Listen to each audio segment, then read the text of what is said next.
it would be a very, very dark offseason if Aaron Judge is going into next year wearing a different uniform. The biggest question of this offseason is, where will Aaron Judge sign? And we're going to tell you. Maybe I'm grasping at straws here, Arm, and you tell me if I am. I saw a recent interview with Brian Cashman when he was talking to the media. All the GMs are right now in Vegas. And it's not exactly the winter meetings, but a lot of stuff gets done there. We just saw Edwin Diaz sign. Usually lays the groundwork for future negotiations. Yeah, exactly. And the media asked him, have you been in contact with Aaron Judge's camp? Brian Cashman gave a small smile and just said, no comment. It was kind of like this. No comment. I think they're going to offer him the world. They know exactly what you just said. They have to re-sign Aaron Judge. You just made a lot of Yankee fans upset, warranted or not, about bringing back Aaron Boone. When he signed the extension, I think Yankee fans, maybe including myself, are a little bit up in arms about Aaron Boone's decision-making in the playoffs. And I think for good reason. I think he made a lot of mistakes, but they brought him back, and Yankee fans are a little bit upset. They're probably going to bring back Brian Cashman. His contract hasn't been signed on the dotted line yet, but he's going to come back too. If you don't sign Aaron Judge, you are going to lose fans. You simply are. I don't care if you then replace him with a Jock Peterson and a Brandon Nimmo. I don't care if you make a big splash in a trade. If you lose him, because also the big fish on the free agent market is the shortstops, right? They're not going to go get a big shortstop. They have IKF for whatever that's worth. And then if you say, all right, put IKF on the frickin' moon, you still have Oswald Peraza. You still have Anthony Volpe. You're not blocking those guys. You're not blocking those guys with a Trey Turner or Carlos Correa, who they had a chance to sign Carlos Correa and they didn't. I don't think now they're going to pony up and give him an enormous contract. So it's outfielders that they need. And Aaron Judge is the best outfielder maybe on the planet. I mean, he had the best offensive season out of anybody since 2019. I think he's the leader in F4. He had a 207 WRC plus. That's almost more impressive than 62 home runs. He was 107% better than a league average hitter. Yep. So now it's just, what will it cost? And a lot of numbers have been thrown out there. But what you can look at is the other big time contracts. For example, Mookie Betts signed an enormous deal. Mike Trout makes $37 million a year. Bryce Harper in 2019 makes $27 million a year over 13 years. Now, Judge is going to be looking for probably the highest AAV of any position player in baseball, because now he will be 30 at the time of when he signs his contract. So I'm looking at potentially an 8 or 9 year deal worth $40 million a year for Aaron Judge. It's enormous. It's absolutely enormous. And even those words coming out of my mouth is incredibly scary, to give a 6'7" outfielder that much money. But at the end of the day, Aaron Judge is going to go out in the open market. The Giants said that they're interested. There's a lot of big fish interested in Aaron Judge. We talk about the Mets needing a center fielder in Brandon Nimmo. The Mets need a center fielder, and Aaron Judge played most of his games in center field. You see Steve Cohen's pockets, they will drive up the price just to make the Yankees pay more. If the Yankees want him, the Yankees need him, they're going to have to pony up historic levels of money. And when I say that, 8 years for $320 or 9 years for $360 makes sense when you consider what the rest of the market will give Aaron Judge. That's where I'm at. I think 8 years. Ultimately, you look at these other contracts, right? Mike Trout, it was a 12-year deal, but relatively speaking, it ends in his age 38 season, right? The last year of that deal was in 2030. In his age 38 season. The way most of these deals work, and you look at Bryce Harper, I think it's similar in terms of when his contract is up too and how old he will be. You look at these kinds of deals, 38 39. Years old as well. But is it 38 or 30? Yeah, exactly. Yeah. So you look at those deals, you're pretty much signing up for, kind of getting hit value-wise on the back end. That's what it takes to lock up superstars, knowing that there's a good chance you're going to get beat up on the back end of the deal. that's probably going to be the case with Aaron Judge too, right? You're going to have to give those extra years and get beat up on the back end of the deal. AAV is tough because I look at Mike Trout, and it's going to be shorter term than Mike Trout. So obviously they're going to push for as much AAV as possible. Except when Mike Trout signed this deal, he's Mike freaking Trout. And Mike Trout was doing this consistently, maybe not 62 home runs, but, really showing these a generational talent for several years at that point, while playing, really good defense at center. I think it's going to be very close to the 37 AAV. I think he just edges it out because of the shorter term deal. I think we're going to see 38 to 39, maybe 40 over 8 years is what I think as well. So, I mean, that's a lot of money, but for the Yankees, you're the most valuable freaking franchise really in sports. You're the most iconic franchise, arguably, in sports.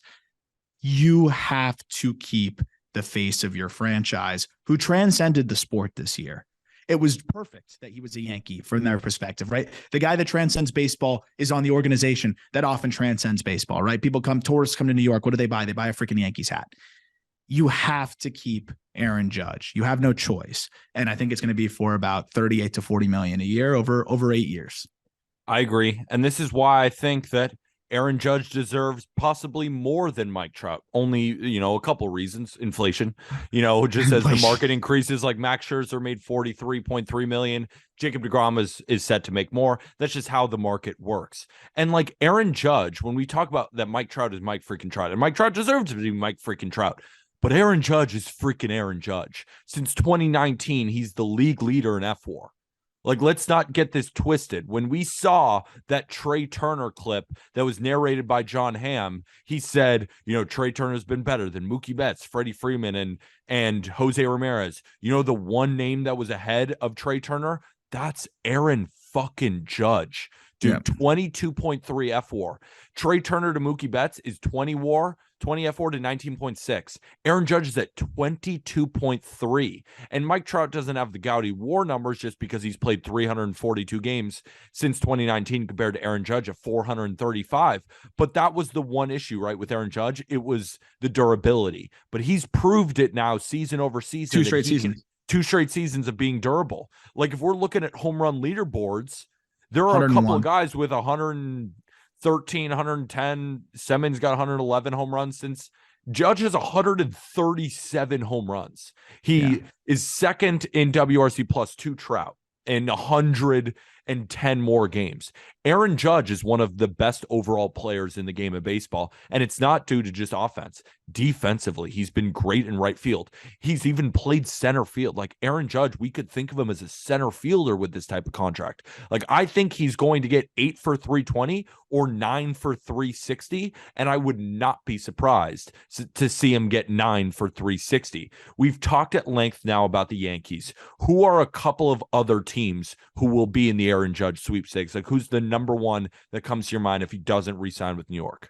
Yeah, it's got to be the San Francisco Giants, right? I mean, they are looking to make that splash. And, they were in on Giancarlo Stanton. They were willing to take on that contract before the Yankees ultimately, were able to pry him away from the Marlins and make that deal happen.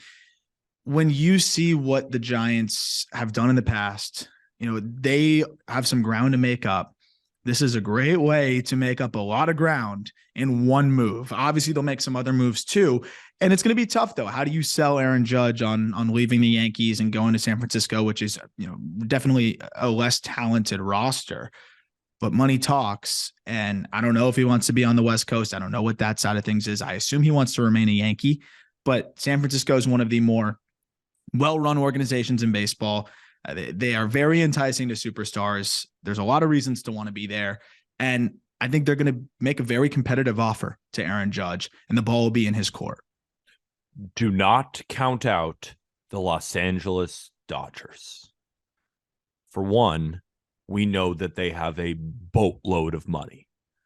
Two, what's one weakness right now of the Dodgers? Outfield. They have Mookie, obviously, who's amazing. But they have Bellinger in center, who will be a free agent, I think, after this season, right? I think they're going to non-tender him. So. And then you have Trace Thompson. Chris Taylor's a shell of what he once was. You don't have a lot of outfield options there in Los Angeles. I mean, on the bench right now, I'm looking at guys like Luke Williams. Like, I don't even Yeah, really they know just who claimed that him. is. They Like just claimed him James from the Outman. Marlins. Yeah, like James Outman. Like those Outman's good. guys. Like, yeah, are those guys taking up spots for the Dodgers? Do they fully believe in Trace Thompson, or is Trace Thompson more of a good, righty lefty guy? He's a When fourth lefty comes in, outfielder. he's a fourth Yeah. outfielder. The Los Angeles Dodgers could pony up and challenge the Yankees. That's why I think this deal is going to be so expensive, because another team that we need to talk about is the fucking New York Mets. He Yep. loves New York all much. What if Steve Cohen says, you know what, Judge? You feel like you're getting disrespected. You know where you won't be disrespected financially? Here. We'll give you 10 for 360. Wouldn't be surprised, would you? Like, the Steve Cohen could just say, you know what? This is the ultimate. We are now the team in New York. If we go get Aaron Judge, the Yankees are now our little brothers. We won as many games as they did last year. We got out in the wild card round, but it's baseball and 5 3-game sample. Like, anything could happen. Like, so all you got to do is just get to the playoffs, and then you see what happens. Like, the Phillies made the World Series. Like, anything could happen. I'm not taking anything away from Philly, but it's just that speaks to anything can happen. I think the Mets will make a very competitive offer for Aaron Judge and should be in the running. Let's say they lose Nimmo. Who are they going to put in center arm? Why not Aaron Judge? I hate the idea of playing Judge in center every day. I know, but it's Steve Cohen who we're talking about. I know. Look, Steve Cohen, I feel like we're going to have the Mets in on any expensive free agent. And you laid the groundwork. Of what better way to capture some of that New York fan base and capture some of that New York market than to sign away the face of the Yankees franchise. I don't see how, if it's a bidding war between the Yankees and the Mets and Steve Cohen goes ridiculous with the offer, I still think the Yankees have to find a way. I legitimately, this franchise is worth several billions of dollars, one of the most valuable franchises in sports. You got to find a way. So I ultimately think there's going to be teams that make offers. They're going to try, but I do believe that most of these teams feel like the odds are stacked against them in terms of being able to pry him away from the Yankees. I just think that there's a lot of loyalty there still. And I don't think he likes the way things ended with the way the postseason went for him. It'd be a really rough way to go out of New York. I just don't know how any other team, even with Steve Cohen bidding higher, I think Judge would take less to be a Yankee. I really do. I do believe he would take a little bit less to be a Yankee.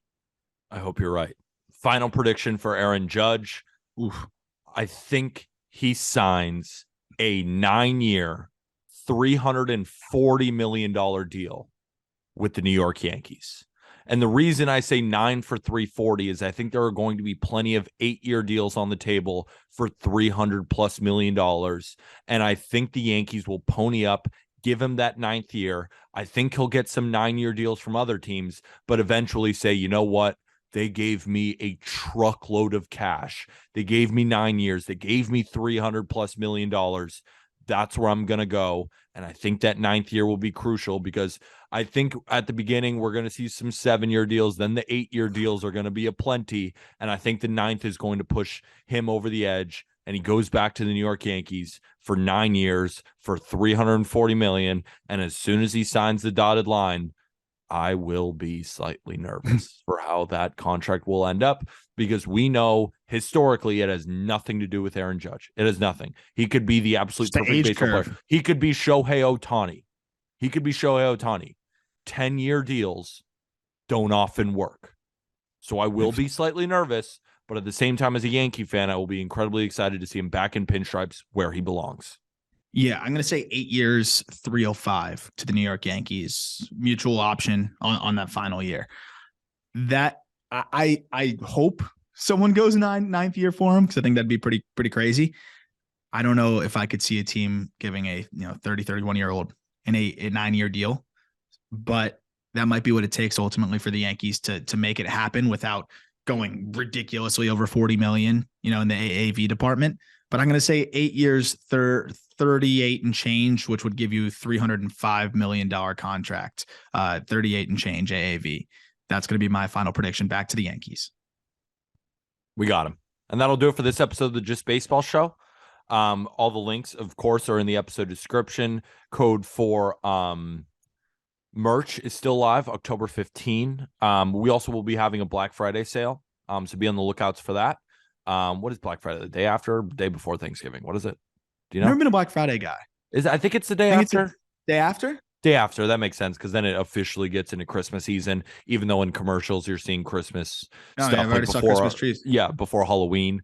So that's live in the episode description. Arm is currently writing up top 10 outfielders. So if you are really curious about Kevin Kiermaier, honestly, I love you if you are, because that means you're a true baseball fan, because I will be. But of course, on the podcast, Arm and I could be going on for hours and hours and hours about like random center fielders and guys like that. But this episode, you just heard our top 5 outfielders. Of course, you can find these all on YouTube and individual episodes. And make sure you go subscribe if you are listening to this on YouTube and you enjoyed all of this content. Hit the subscribe button. Give us a like. Let us know in the comments where you guys think these players are going. And obviously, the best way to support our podcast without spending a dime, rate us 5 stars on Apple Podcasts, on Spotify. We're going to be keeping you through the offseason. And tomorrow, possibly the biggest interview in baseball history will be live. And I cannot wait. Those who follow me on Twitter, those who follow us all over social media probably already know who it is. I don't want to ruin it yet. You will find out on Friday who that interview is. Anything else before we say goodbye? Nope, looking forward to that. It'll be a lot of fun. It should be a good conversation. That's it for me. Just put out Orioles top 10 prospects. That's up on justbaseball.com as well. About to do an episode on that. By the time you're listening to this, it'll be up on the call up as well. A lot of Arizona Fall League coverage, a lot of free agent coverage as well. Everything on justbaseball.com. So keep up with us there. That's it for me. And with that, thank you, everybody.